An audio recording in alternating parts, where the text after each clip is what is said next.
Yeah, that's fucked up. Oh yeah. Oh yeah. Let that would have been Trump. Oh yeah. Oh yeah. Let's see what Roly Poly talking about real quickly. I'll speed this up too, because let's see. He still got a fucking audience. Good God. Yeah, sadly. We walk we walk through this every single day, and there was a drop off of black participation, and then you had a whole bunch of loud, ignorant, dumbass black people who were sitting here on social media, on YouTube, running their mouths, don't vote, tangibles. Yeah, don't vote. Tangible. What's wrong with that? Our ancestors didn't die to kiss the Democrat Party's ass. What's wrong with that? We're not you, Roland. They don't give us this. We ain't voting. No, we survived slavery. We survived the last 4 years of Trump. We can survive 4 more years. Yeah. What these idiots don't understand is that Emil Bove nomination, they are relishing putting Klansmen, white supremacists, on the Supreme Court. They can't wait to replace Alito and Clarence Thomas with a 45 or 48-year-old federal judge who is going to be so hard right that they so far right they'll be damn near left. These folks, they want to shut it all down. I have consistently said. Now, Charles, let me ask you a question. What happens if Clarence Thomas retires and Trump picks a black man? I would love to see the rhetoric of that. They want to defund Black America. They want to strip everything when it comes to civil rights. They want to strip economic rights. They want it all. What rights do you have to economics? They absolutely do. And I confess, I say it consistently. I confess to having a bit of, I'm enthusiastic. I won't call it euphoric yet. Those of my friends who are well studied. Oh, you're enthusiastic even though the Democrats have a 19% approval rating? Okay. As our friend Gerald Horn calls them, our friends on the left, whose basic argument for saying that we live in a duopoly and voting doesn't matter in those contexts, that this has to get worse before it gets better. Well, that's the theory that we're in now. They're absolutely Klan. They're absolutely Klan. Harmeet Dillon, another nasty piece of work heading the Civil Rights Division. Her little friend, her in-house counsel, who pushed this forward, they're Klan adjacent. And I think that I agree with those who would argue that this is all part of a larger strategy, which is to try to force us into the street and confrontation. This is what deploying the Marines in California is about. This is what these nasty provocations. No, it's about getting rid of the legal migrants. You got the Marines in there because people acting a damn fool. Stop it. Now, I'm not really enthusiastic about beating up on the Democrats, and I'll tell you why. Because they seem to believe that this is a country. And people get a little irritated when I say it's not a nation. It's a state with a lot of different nations in it.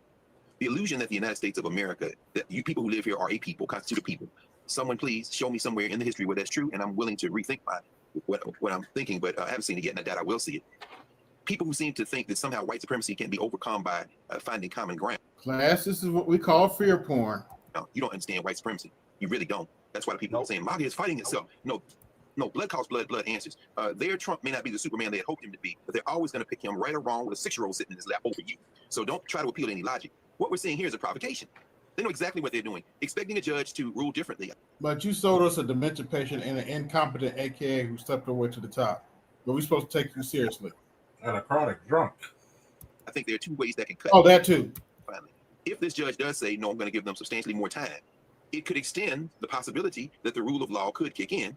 But that also extends the delusion somehow that African people have in this country, that there is a solution to this that's going to allow them to sit on the sidelines. Alternatively, if the judge takes the recommendation, and this is indeed what happens, and make no mistake, exactly what you said, Trump's going to pardon him, he'll be back on law enforcement somewhere. And if he's not on law enforcement, he'll be on somebody's private security detail, maybe Stephen Miller or somebody, or, don't worry, they're going to take care of Brett Hankerson, that nasty little piece of work. But either way, we're going to have to fight. That's what our ancestors did a day after Ida B. Wells' birthday yesterday. We've got to fight. And that fighting isn't just in the ballot box. That fighting may end up being in the street. But this confrontation is going to be unavoidable. You ain't built for that. You're not built for fighting in the street. Come on, y'all a bunch of cowards. They are now pressing the gas pedal. They're pressing the gas pedal. They're going to realize that the rest of us may try to play nice, but once this facade falls, the confrontation is going to leave in its wake a very different country than we live in. And those of you too busy making everybody in there. You don't know enough history to even have this argument with me. I'm very clear about what's happening now. So I kind of have a little bit of enthusiasm because it was going to come to this one day. Either way. You're too busy having everybody Reese, and I've seen this in other group chats. Folks like, oh, they're trying to bait us. But you know what? Whether folk want to own it or not, when the Latinos fought back against ICE, people responded. See, we know he wants to invoke the Insurrection Act. We know this. But they also are counting on people being afraid. They're counting on people being too projection 101. You're counting on people being afraid, scared. And if there was ever a moment where they have to be met with massive protests, this is that moment. But it cannot be gathering just for the hell of it. It has to be not, well, we're going to be in this city or this city, or we're going to have this protest. No, it has to be a strategic protest that is around voting. See, you've got mayoral elections in New Orleans in the fall. You've got the Virginia House and Senate race. You have to make them pay politically. And so you must be utilizing protests that, first of all, mobilizes people. Then once you mobilize them, you organize them, and now you direct them to a certain thing. But these people cannot believe that they have a free license to do what they're doing. And they do have a free license to do what they're doing. Debate was November 5th. The fuck? They literally put out a 900-page document that said they were going to do all the shit that they're doing. Project 2025.Observer says they're 61% complete with their DOJ objectives, one of which being undoing the consent decrees that related to Breonna Taylor, that related to George Floyd and Ahmaud Arbery, and Tyre Nichols down in Memphis. So they already know they can do exactly what the fuck they're doing, because who's going to check them? They pulled our punk card in November.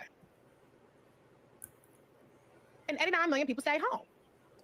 So, What? yeah. Yeah, Trump had 312 electoral votes. He won the election. What's the issue? Stop crying. Donald Trump ran on giving police officers immunity. He said the same shit in front of you, Roland, and ABJ. Oh, the one with the water. He never backed down off it. He never lied about what he planned to do. He said it was going to be open season on black people. When he got in, one of the first When did he say it's going to be open season on black people? When did he say that? things that he did was pardon an officer in DC who killed a black person. His DOJ has been letting cops who have been convicted of crimes out of jail, off the hook. And this is another example of it. Republicans have been saying forever that your black life doesn't matter.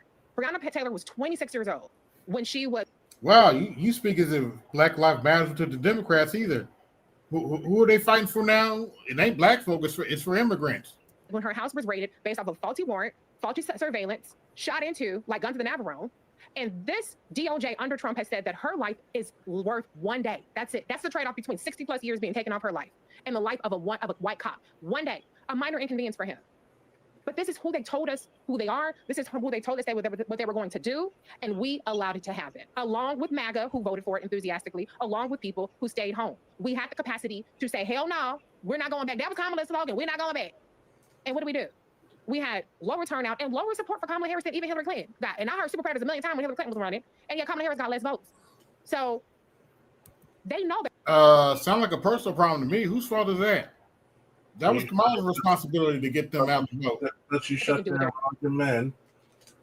Remember, all your male voters, you shut out. Yep. Remember, this is the same party. No fucking, no voting, right? No voting, no fucking. Don't forget, get your booty to the poll. Get your booty to the poll. That's what you think about your black men. And when black men got tired of the shucking the job and shit, they showed you the ass. They're doing. I don't think it's a provocation. It is y'all ain't gonna do shit. Oh, by the way, Obama just didn't help you either, talking about black men need a gay role model during that interview. You know what? I've never seen a president who's always got to keep in the media. Retire, nigga. Go somewhere. Yeah, George Bush is somewhere painting. Shout out to him. You're not even fucking trying to keep your legacy intact, man. You can't shut your fucking wife up. You can't shut your wife up. Nope. You talk about we need gay friends. No, we don't.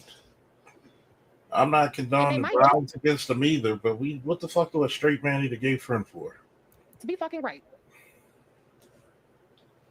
Nola, when you sit elections out, you get what you get.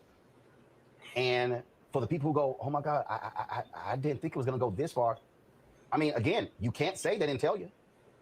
They said it. We warned people. Yeah, y'all chilling. Y'all chilling. Okay, we're all adults here. I'm gonna make this very simple for you. Risk is always a part of the game. Don't be sitting up here. Don't sit up here being a scary ass nigga like this motherfucker right here. Risk is always a part of the game. You might do some stuff. You probably gonna do some stuff we don't like. Yeah, y'all know who y'all are. Y'all know. If I had to do a roll call for all them Simple Simon Negroes, yeah. If I had to, don't get me started.